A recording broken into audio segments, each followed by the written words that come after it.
शुभमन गिल हुए फिट तो संजू सैमसन हुए लगातार कई मुकाबलों में एक साथ हिट। संजू सैमसन ने जिस तरीके से प्रदर्शन किया, उनकी प्रदर्शन से ना ही सिर्फ संजू सैमसन की टेंशन बढ़ाई, बल्कि गौतम गंभीर की यहाँ पर मुश्किलें और उनकी सोचने की क्षमताएं कि वो किस तरीके से टीम को बिल्ड करेंगे, ये सारी की सारी उन्होंने उलझनों में डाल दी। गौतम गंभीर इस समय काफ़ी ज़्यादा कंफ्यूज चल रहे होंगे। टीम इंडिया की सिलेक्शन कमेटी जी होगी इस समय काफ़ी ज़्यादा कंफ्यूज चल रही होगी कि आखिरकार जगह एक है, दो खिलाड़ी है, दोनों एक वाइस कप्तान है और एक का फॉर्म फिनोमिनल है। एक लगातार 4 मुकाबलों की 4 पारियों में 450 लगाकर आ रहा है, उसमें एक शतक लगाकर आ रहा है, 2 80+ स्कोर है और एक 60 का स्कोर बनाकर आ रहा है। तीनों मुकाबलों में सेम तरीके से बल्लेबाजी की है, ताबड़तोड़ बल्लेबाजी की है और इनमें से 3 मुकाबले में तो 200 से प्लस का स्ट्राइक रेट रहा है।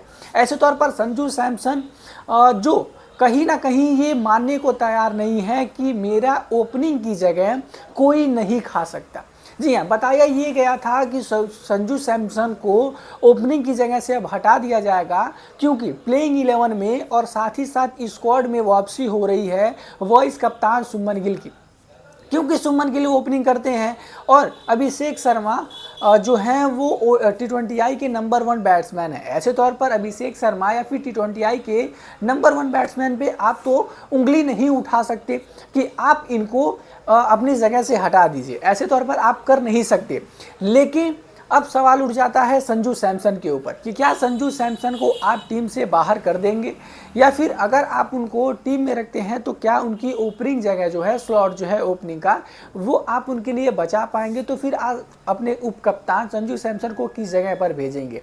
ऐसे तौर पर कहीं ना कहीं संजू सैमसन को ये पता तो है कि कहीं ना कहीं मेरी जगह खतरे में है, लेकिन अभी भी वो अपने ऊपर बिलीव किए हैं और ये मानने को तैयार नहीं है कि मेरी जगह T20I की ओपनिंग पोजीशन में कोई खा भी सकता है। दरअसल इस समय चल रहा है KCL यानी कर्नाटका प्रीमियर लीग, जहां पर संजू सैमसन का एक फिनोमिनल तरीके का रूप हमने देखने को मिला है। एक हमें काफ़ी विस्फोटक पारियां उनकी लगातार देखने को मिल रही हैं।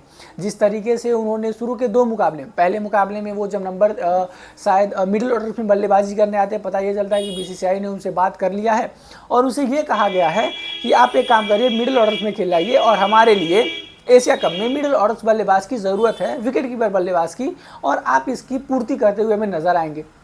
ऐसे तौर पर संजू सैमसन ट्राई भी करते हैं।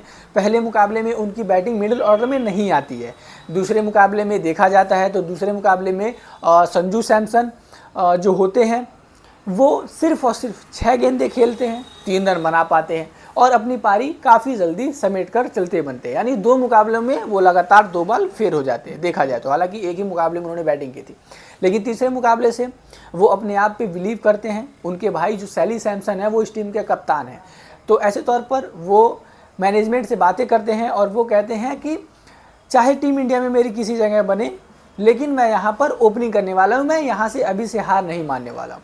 तीसरे मुकाबले से वो कोची ब्लू टाइगर्स के लिए ओपनिंग करने आते हैं। तीसरे मुकाबले में जैसे ही वो ओपनिंग करने आते हैं, इस दौरान वो केवल और केवल 41 गेंदों पर 100 रन लगाते हैं और 51 गेंदों पर 121 रनों की पारी खेलते हैं। इस दौरान उनका जो स्ट्राइक रेट था वो तकरीबन 237 का था, 9 छक्के उन्होंने लगा दिए थे और इससे पता चलता था कि संजू सैमसन किस पोजीशन के खिलाड़ी हैं। जब उनकी जगह ओपनिंग में बनाई गई तो वो वहाँ से अपना कमाल करना चालू कर देते हैं। दूसरे मुकाबले में समथिंग उन्होंने 61 रन बनाए, तीसरे मुकाबले में उन्होंने 80 रन बनाए और अब चौथे मुकाबले में लगातार 41 गेंदों पर 83 रन बनाए, जिस दौरान भी उनका स्ट्राइक रेट 200 के पार का था और यहाँ पर भी उन्होंने छक्कों की बरसात कर दी। यहाँ पर भी उन्होंने 6 से ज़्यादा छक्के लगाए। तो यहाँ पर पता चलता है कि संजू सैमसन किस पोजीशन के लिए बने हुए हैं। पहले संजू सैमसन अपना डेब्यू T20I में 2015 में करते हैं, फिर 2025 में यानी तकरीबन 10 सालों के बाद जाकर उनकी जगह तो पक्की हो पाई थी कि वो ओपनिंग ही करेंगे, लेकिन एक बार फिर से उन पर सवाल उठने लगे कि आप इस जगह के लिए नहीं बने हैं। लेकिन अब जिस तरीके से संजू सैमसन ये मानने को तैयार हैं, वो कह रहे हैं कि मैं मुंह से नहीं बोलूँगा या फिर मेरे लिए कोई नहीं बोलेगा, बोलेगा तो मेरा बल्ला। और वो सभी ने देखा कि जिस तरीके से चार लगातार मुकाबलों में उन्होंने ताबड़तोड़ 50 लगाई है, वो भी 200 से प्लस स्ट्राइक रेट के साथ। तो कहीं ना कहीं ये सेलेक्टर्स की, कोच गौतम गंभीर की, कप्तान सूर्य कुमार यादव की ये दिक्कतें बढ़ाने वाली बात है। हालांकि संजू सैमसन को जो सूर्य कुमार यादव हैं वो काफ़ी ज़्यादा बैक करते हैं, लेकिन क्या बैक टू बैक इतनी अच्छी पारियां खेलने के बाद उन्हें वो बैक किया जाता है या फिर नहीं? आपको क्या लगता है? कमेंट बॉक्स में बताइएगा।